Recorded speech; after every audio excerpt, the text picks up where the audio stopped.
On our podcast, and today we have Don with us. And Don, thank you so much for being here. We really appreciate it. Thank you, Schubert. Happy to be here. So, Don, for most of our listeners that don't know too much about you, why don't you tell us a little bit about your background? We know that you are in the wellness space. You're a wellness advocate.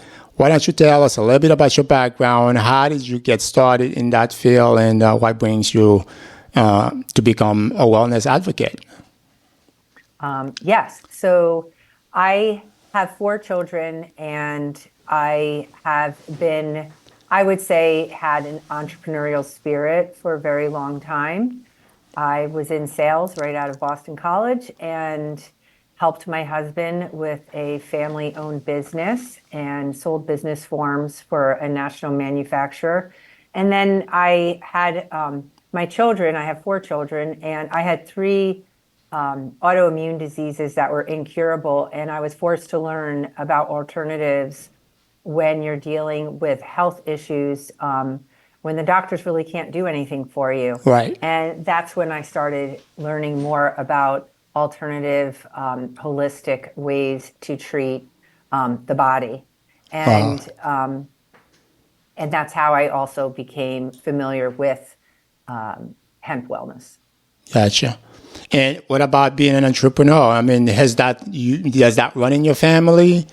How was that? How did you get started? Was that easy? It always happens organically in the beginning, and then you have to work at it. I don't really think there's many people that are born with that entrepreneurial spirit. I think it's learned over time and experiences. And I had my own business with my husband, but it was in the commercial printing space. Okay. And I wanted to start an encore business, I call it, like an after we closed up our printing business, what am I going to do the second half of my life type of thing. And I had certain criteria. And I think as entrepreneurs, if we're looking for these certain criteria, it's a great fit. I did not want to have a boss. I did not want to have overhead. I wanted unlimited income potential. I wanted it to be a category that I was passionate about with products that I believed in, and something that was a consumable, meaning that it wasn't a one-time purchase, so that I could build a residual income as I age. Very good, very good. I mean, this is something that people, from what I hear, I understand, people use every day. So, if you're solving a problem, so the possibility of recurring revenue is very high.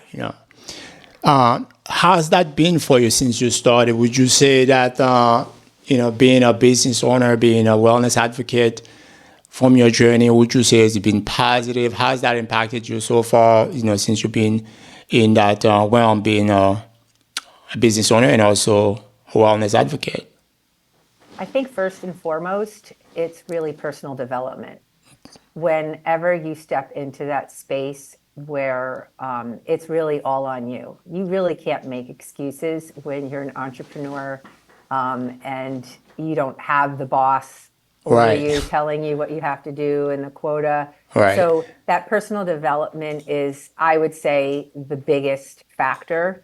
And you are constantly put in situations where you are not comfortable, meaning you have to do things that may not be in your comfort zone, but if you want to grow with your business, that it's a necessary thing for you to do. And what I have found is over time, it really isn't that bad. It actually is fun. And it really keeps me relevant as I age. Right. And it helps me to relate better to other people as well. That's awesome. Well, do you find yourself being a better boss to yourself or a harder boss to yourself? Yes, I find that it's helped me to really focus on adding value to others, to other lives. Right. And in the meantime, I'm also adding value to my life. Right. It's a two-way street. As Right. I help others and serve others and provide solutions, they actually are helping me to grow as a human. Right. Well, Well said. Now, the hemp industry, I believe in Florida, they're gonna have that in the ballot on the ballot this year to make it recreational, legal recreational. But it's a lot of people are using CBD is 100% legal nationwide. Now, Yes. when it comes to the CBD space, what some of the problems you have seen? You spoke about your personal experiences. Besides that, what else do you see in the industry? What are some of the problems that you solve, and what else you bring to the table for this community? Well, I like to call it the wild, wild west. The Farm Bill was passed 6 years ago, and it made it legal to sell hemp in every state. Marijuana is a drug, and hemp is a supplement, Right. or what I call a superfood.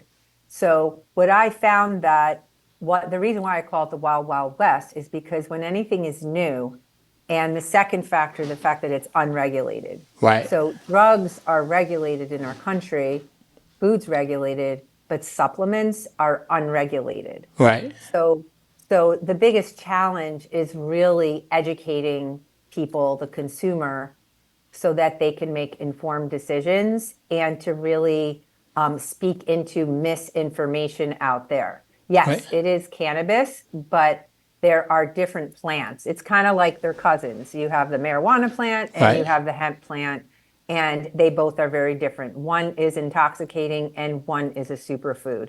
Because most people, when you talk about cannabis, they think it's weed. It's just like, okay, they're all Yeah, the same. Is there a difference? So that's one right. of the That's biggest why. problem you've seen.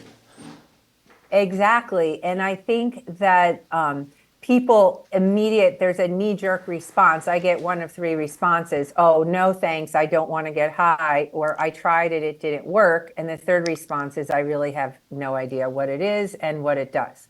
So that shows me that because it's only 6 years that it's been, able to be sold in our country, it was actually taken away 150 years ago by the government, and now it's come back, and there is a huge demand. It's the fastest growing industry in the health and wellness space, projected to grow from about 7 billion right now to over Wow. 40 billion in the next 5+ years.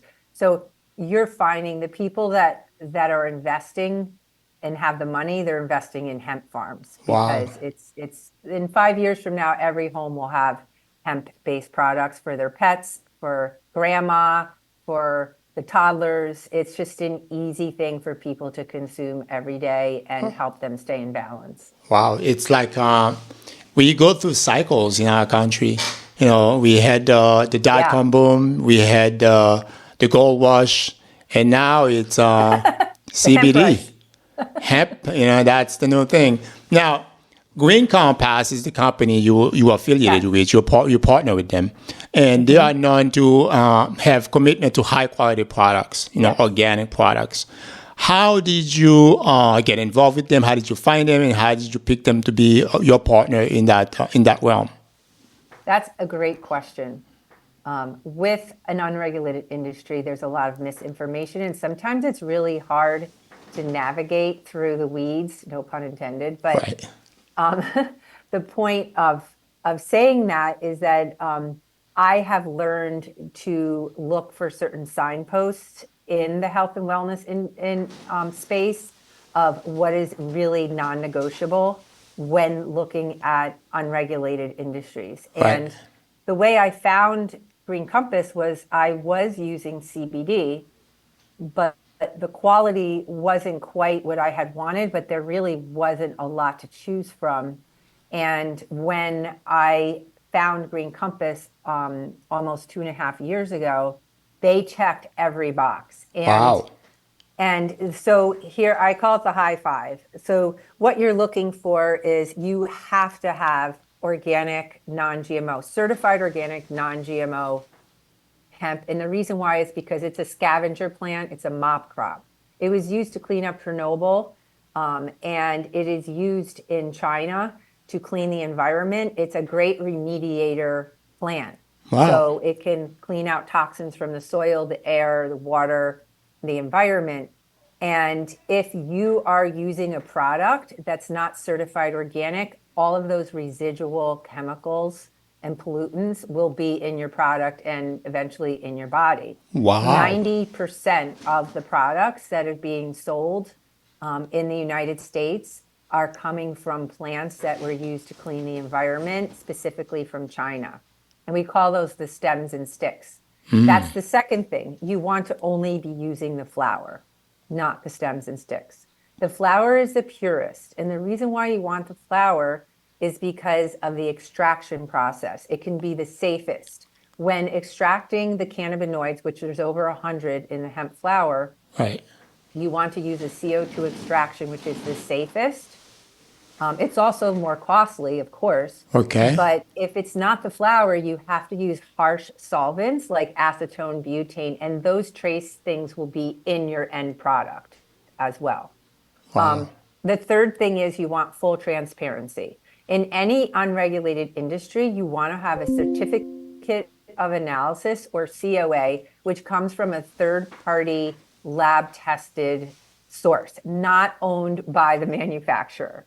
A lot of COAs, if you look, they're kind of misinformed. You have to actually look at the COA, look at the certificate of analysis. Every product Green Compass makes has a QR code that you can scan, and it actually traces it to the exact plant where the product came from, and it has one of the best traceability that out of anything in the country, so, and in the world.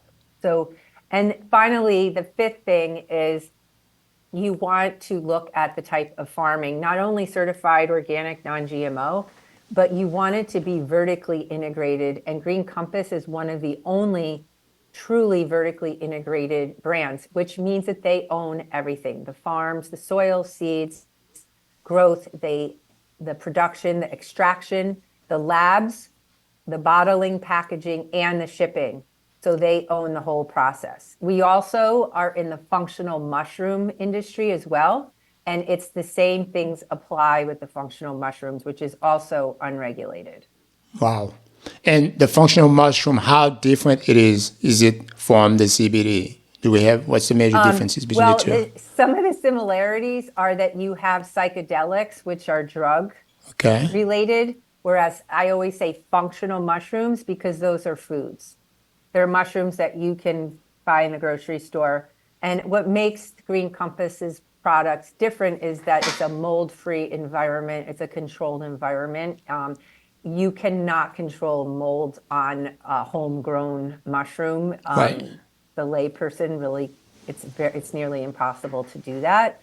And again, there are a lot of things being added to hemp products, CBD products that are synthetic. That's a real dilemma that we have in our country, and several states have already banned the use of synthetic THC called Delta 9. The same thing for the functional mushrooms. They're adding synthetic versions to give some sort of psychotropic or intoxicating effect so that the consumer thinks that they're getting something from it.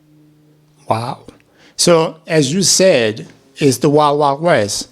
Yeah. And if somebody don't really know what they're doing, they really need to consult a professional, somebody in that space that can guide them. Now, yes, and unfortunately, CBD shops, I've been in several, and I'll ask simple questions like, oh, do you have any CBD that's hemp flower only? Is it certified organic? What is the extraction process? Do you have a COA? And most people don't even know what I'm talking about. And that just says to me, this is not where I want to shop. And I want to be informed and trust the source. So, yeah. So these folks, they are in their space, but they have no idea, some of those key points they need to look for as far as to make sure that the product is safe for the consumer. Yeah, we had... There were some people that 76% of CBD that was tested from various stores did not even contain CBD. Wow. And over 90% of the products being sold have other ingredients that are not listed on the packaging. Wow. As you said, that's really the Wild Wild West. So having a professional in your corner on anybody's corner. This is the way to go. Now, what are some of the applications for CBD? You know, what are some of the specific problems you saw people are using CBD for that, you know, sometimes they go the conventional way. They get those prescriptions and it doesn't do anything for them. So they amp up the prescription. They just raise the dosage and they still haven't done anything for them. And we know that in our society, especially in the pharmaceutical industry, not to throw a rock at them, but a lot of time they rather keep people longer on some prescriptions or sometimes for the rest of their life as opposed to get them better and get them off those prescriptions, especially do something that is not natural. And CBD, if my understanding, is from a plant. It's a natural remedy. Yeah. So what are some of the use cases you've seen, how people are using it? What is it for? And can you talk about that a little bit? Sure. I would love to. Just to give a few highlights, and then I'm just going to touch quickly on how it works. Some of the examples, a 10-year-old that was taking ADD meds and had terrible side effects, started using a CBD jelly and is doing great in school off of all her meds. And, you know, I have moms calling me like, this has just been an answer to prayer. My 80-year-old mom, who is sleeping 6 hours straight every night. It's been 30 years since she's been able to sleep through at least 6 hours. Her bowels are regular. She just learned how to play pickleball at 80 years old. She's playing golf 5 days a week. She has arthritis. Her pain is being managed. Her sleep, her bowels. She is literally better than when she was 70, and she attributes these products as to helping her manage the aging process. And when adding the functional mushrooms for cognitive support, she is also doing better with her focus and accomplishing tasks that sometimes she kind of wavered in. And then there are people that are having trouble sleeping. It's been decades, some people. And other people are just overwhelmed. They are so anxious, overwhelmed, feeling like their lives are unraveling and they're self-medicating, even if they're not using prescription medicine, and they don't even know what it feels like to have a day without stress. And when they start using the hemp products consistently, because it is a superfood and we don't store it or build it up like you do with medicine, it's something that you have to just take every day. And this is kind of how it works. So if somebody has a complaint and they get a prescription, it's kind of like a mobile that a child sees when they're in their crib and it spins around symmetrically. One medication is like putting a paper clip on one arm of the mobile, and now it's out of balance. So then you go to the doctor and it's like, well, now my blood pressure is elevated because that medication caused the blood pressure to elevate. Let's take some blood pressure med, and then we'll lower your blood pressure. Now there's another paper clip.